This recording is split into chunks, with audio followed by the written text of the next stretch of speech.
15장 2절 커버로스를 살펴보겠습니다. 커버로스는 앞서 살펴본 KDC 프로토콜이 적용되어 있는 실제 시스템의 예입니다. 커버로스는 인증 서버와 티켓 발급 서버로 구성되어 있는데요. 인증 서버는 사용자에게 아이디와 패스워드를 발급해주고 발급받은 사용자를 검증하는 역할을 합니다. 그리고 검증된 사용자에게 티켓 발급 서비스에 사용할 세션 키를 발급을 해줍니다. 자, 오른쪽 그림에 보시면은 1번과 2번 절차가 바로 이러한 역할을 보여주고 있는 것인데요. 자, 그러면 티켓 발급 서버는 무엇이냐?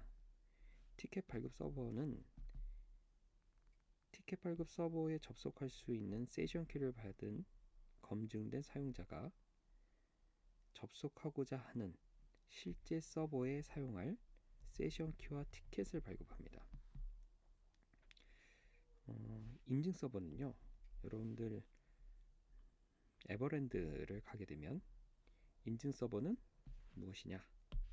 에버랜드에서 사용하는 자유이용권이 됩니다.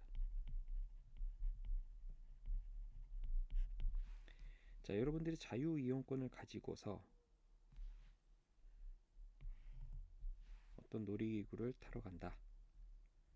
그러면 놀이기구를 타러 간 곳에 가서 이 자유이용권을 보여줘야겠죠. 그러면 놀이기구에 있는 도우미가 여러분들의 자유이용권을 확인을 하고 놀이기구를 이용할 수 있도록 여러분들을 출입시켜 줄 것입니다. 자, 인증 서버는 자유이용권을 발급해주는 역할을 하는 것이고요. 티켓 발급 서비스는 여러분들이 타고자 하는 T-익스프레스를 타겠다. 그러면 T-익스프레스를 타도록 허가해주는 도우미가 되는 것입니다. 도우미 역할이 되는 것입니다. 그러고서 여러분들은 실제로 그 놀이기구를 탈 수가 있게 되는 것이죠. 자, 이러한 과정은 바로 이 박스 안에 있는 내용들이 티켓 발급 서버와 여러분들이 실제로 사용하고자 하는 실제 서버에 접속하는 과정을 보여주는 것입니다. 자, 그림을 가지고서 좀 더 살펴보게 되면 사용자 앨리스는요, 인증 서버에 티켓을 발급을 요청을 합니다. 자, 그러면 인증 서버는 앨리스에게 TGS에 접근할 수 있도록 티켓을 발부해 줍니다.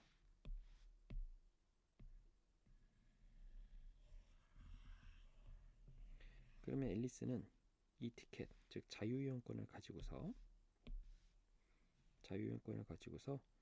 밥에 접속할 수 있는 밥과 통신하기 위한 요청을 합니다. 그러면 TGS는 이 통신에 필요한 세션 키를 발부해 주고요. 앨리스는 이 세션 키와 밥에 접속할 수 있는 티켓을 이용해서 밥에게 통신 요청을 하게 됩니다.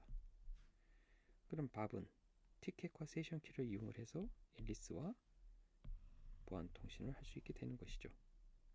자, 여러분들, 이 티켓이 무엇이었죠? 티켓은 앨리스와 밥이 통신하는 데 필요한 세션 키를 밥의 비밀키로 암호한 것이 티켓이죠.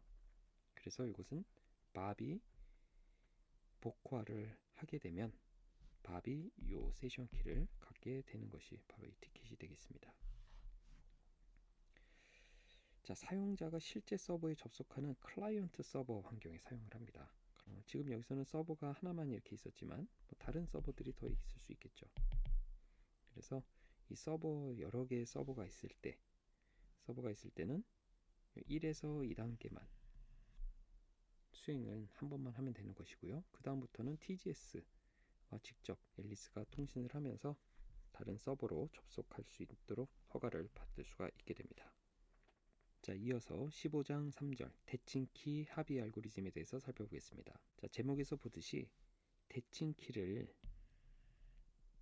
어떻게 합의할 수 있는가? 자, 대칭키는 사전에 공유해야 된다고 하지 않았나요? 자, 그런데 이 대칭키를 사전에 공유하지 않고 합의할 수 있는 방법이 있습니다. 이것을 살펴보겠습니다. 자, KDC가 없이 개인과 개인 간에 앨리스와 바비 세션 키를 생성할 수 있는 방법으로 대칭키 합의 알고리즘을 사용할 수가 있는데요. 대칭키 합의 알고리즘은 다른 것이 아니고 바로 디피-힐만 키 익스체인지 기법입니다. 디피-힐만 키 익스체인지 디피-힐만 키 익스체인지 기법을 사용하기 위해서 앨리스와 밥은 공개된 두 수 P와 G를 공유합니다. 우리 공개키 암호 알고리즘과 같은 그런 컨셉인데요. 이 P와 G는 매우 큰 소수여야 합니다. 어느 정도냐? 300짜리 10진수, 약 2의 10승 비트 정도가 되는 매우 큰 소수여야 합니다. 자, G는 위수가 P-1인 ZP 스타의 잉여 집합에서 생성자 중에 하나를 선택을 합니다. 자, 위수가 뭐죠? 원소의 개수죠. ZP 스타의 위수는 P-1입니다. 자, 이 중에서 생성자를 선택하는 것이죠. 생성자는 뭐죠? 지수승을 통해서 ZP 스타의 모든 원소들을 만들 수 있는 그런 원소를 생성자라고 합니다. 자, 앨리스는 0부터 P-1 사이에 있는 임의 큰 수를 선택을 합니다. 그러면 앨리스가 계산한 값은 R1인데 R1은 G의 X승의 모듈러 P로 만들어집니다. 밥에게 이 R1 값을 전달을 하고요. 밥은 0부터 P-1 사이에 임의의 큰 수 Y를 선택을 합니다. 그러면 이 Y를 이용해서 R2를 만들어주고 앨리스에게 R2 값을 전달을 합니다. 그러면 앨리스는 밥으로부터 받은 R2에다가 자신이 선택한 이 X승을 하게 되면요. 밥이 계산한 GY 값을 이용을 해서 또 자신이 이용한 X를 이용을 해서 결과적으로 G의 XY승의 모듈러 P 값을 이용을 해서 계산 결과 K를 얻게 되는 것이죠. 자, 그럼 밥은 어떻게 해야 합니까? 밥은 자신이 선택한 임의의 수 Y승과 R1 값을 이용을 해서 자, R1은 G의 X승이죠. 그래서 G의 X승의 Y승을 취한 G의 XY 값을 계산할 수 있게 됩니다. 자, 이것은 앨리스 역시 갖고 있는 값과 같은 것이죠. 그래서 두 사람은 사전에 키를 공유하지 않고서도 동일한 키 값을 갖게 되는 것입니다. 자, 그림으로 다시 한번 정리하게 되면 앨리스와 밥은 P와 G라는 공개된 값을 약속을 하고요. 이 값은 공개시켜도 되는 것이죠. P와 G를 사용을 하고 X를 임의적으로 선택을 합니다.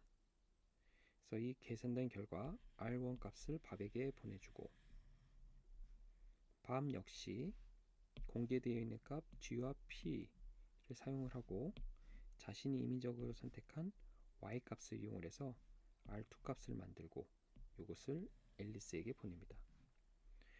이러한 절차를 통해서 앨리스와 밥은 사전에 공유한 값 없이, 물론 PG는 공개된 값이긴 한데요. 누구나 사용할 수 있는 값이죠. 하지만 두 사람은 사전에 공유한 키 값이 없이 이 계산을 하게 되면 R2는 G의 Y승, 그리고 R1은 G의 X승인데요.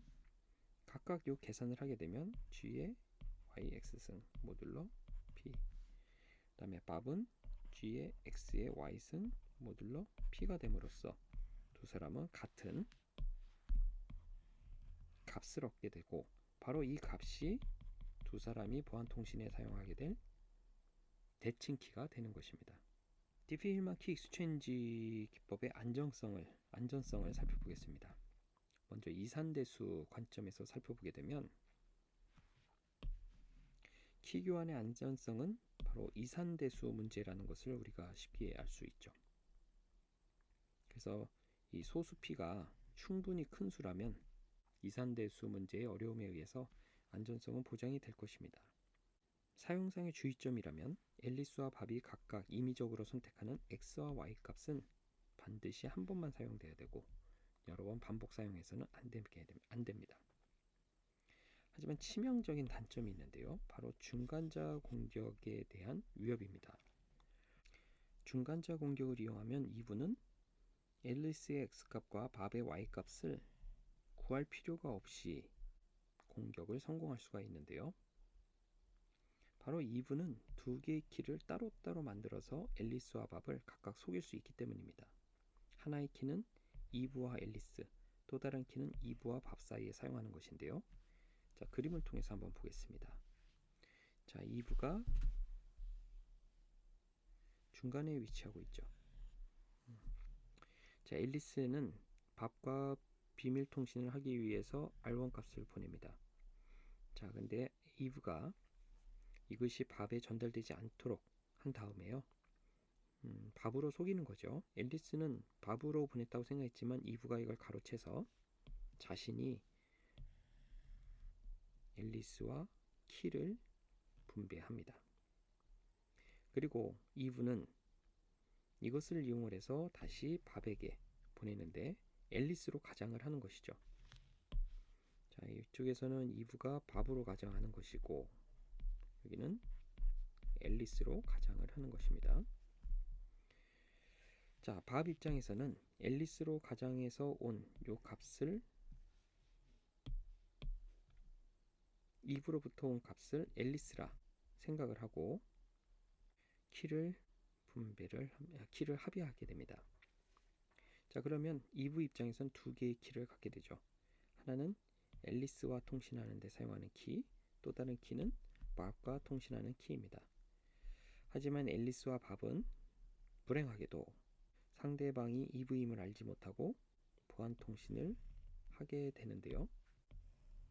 이 모든 내용은 이브가 속이는 그런 상황이 되는 것이죠. 그래서 이브의 중간자 공격에 대해서 대응하기 위해서 디피키 힐만 합의에다가 디지털 서명 기술과 공개키 인증서를 활용하는 국대국 키 합의 방법이 제안되었습니다. 자, 여기서 공개키 인증서는요, 다음 절에서 살펴볼 것입니다. 공개키 인증서는 PKI하고 연관이 있거든요. 자, 앨리스는 디피 힐만 키 합의 알고리즘에 따라서 R1을 계산해서 밥에게 보내고 밥은 R2를 만들어서 앨리스와 밥은 동일한 세션 키 K를 만들 수가 있겠죠. 자, 여기까지는 앞에서 봤던 디피 힐만 키 합의 알고리즘과 동일합니다. 자, 그런데 여기서 달라진 것은 앨리스의 아이디와 앨리스가 보낸 R1 그리고 밥 스스로가 만든 R2를 연접해서 자신의 개인 키로 서명한 디지털 시그니처를 만든다는 것이 좀 다른 점입니다. 자, 그리고 밥이 앨리스에게 보내는 값은 R2뿐만이 아니고 자신의 공개 키에 대한 인증서 그리고 이 세션 키 K로 암호화한 서명을 앨리스에게 보낸다는 것입니다. 자, 밑에 그림을 보시면 디피1만 키 익스체인지 방법에 따르면 여기까지죠. 여기까지 하게 되는데, 자, 추가된 것은 밥이 자신의 공개 키에 대한 인증서를 같이 보낸다는 것이고요. 그리고 자신의 개인 키로 디지털 서명한 디지털 시그니처한 값을 세션 키로 암호화된 것을 보낸다는 것입니다. 자, R2는 DP1만 키 익스체인지 키 합의법에 따른 것이고 추가된 것은 바로 밥의 인증서 밥의 공개 키에 대한 인증서이고 밥의 개인 키로 디지털 서명된 것을 세션 키로 암호화된 이것이 추가가 된 것이죠. 자, 그렇다면 밥의 인증서는 왜 보낼까요? 밥의 공개키에 대한 인증서인데요. 이것은 왜 보낼까요? 자, 밥이 자신의 개인 키로 전자 서명을 했죠. 자, 그렇다면 밥이 디지털 서명한 것을 확인을 해야 되거든요. 이브가 밥으로 가장을 해서 이브 자신의 개인 키로 디지털 서명했다면 그것을 어떻게 확인하겠습니까? 자, 이것을 보장하기 위해서 이 개인 키는 밥이 맞다. 그리고 밥의 공개키, 인증된 공개키로 이것을 확인할 수 있다 라는 차원에서 밥의 공개키에 대한 인증서를 함께 보내는 것입니다. 자, 앨리스는 밥으로부터 받은 값을 확인을 해야 되는데요. 자, 세션 키는 동일하게 갖게 되는 것이고, 이 세션 키로 암호화된 밥의 서명을 복호화하고 또 밥의 공개키로 이 서명을 확인하면 두 서명이 일치한다는 것을 확인할 수 있게 되겠죠. 바로 이것이 이브에 의한 중간자 공격을 대응할 수 있는 방법이 되겠습니다. 자, 앨리스 역시 밥에게 스스로를 인증을 해야 되는데요. 밥의 계정 정보와 R1, R2 값을 연접하고 자신의 개인 키로 서명한 값을 세션 키로 암호화시키고요. 자신의 공개키에 대한 인증서와 함께 밥에게 보냅니다. 그러면 밥은 세션 키 K로 앨리스가 암호화된 서명을 복호화하고 그리고 앨리스의 공개키로 이 서명이 문제가 없음을 확인할 수 있게 되는 것이죠. 이렇게.